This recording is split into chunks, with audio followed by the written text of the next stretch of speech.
మన భారతదేశంలోనే ఎక్కడా లేనటువంటి క్షేత్రము తెలంగాణ రాష్ట్రం రాజన్న సిరిసిల్ల జిల్లా బోయిన్పల్లి మండలం వరదవెల్లి గ్రామంలో గుట్టపైన స్వామివారు స్వయంగా ఆవిర్భవించడం జరిగింది.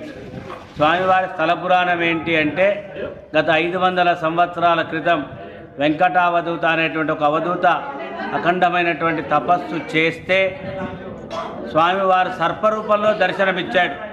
సర్పరూపంలో దర్శనమిచ్చి ఆ వెంకటావధూతకు ఉన్నటువంటి రాహుగ్రహ కేతుగ్రహ కాలసర్ప దోషాలు నవగ్రహ బాధలు తొలగించడానికై స్వామివారు సర్పరూపంలో దర్శనమిచ్చి శిలగా మారిపోయాడు.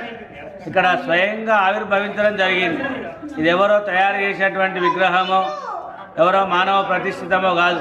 స్వయంభూ దేవాలయం సనాతనమైనటువంటిది. గత 45 సంవత్సరాల నుండి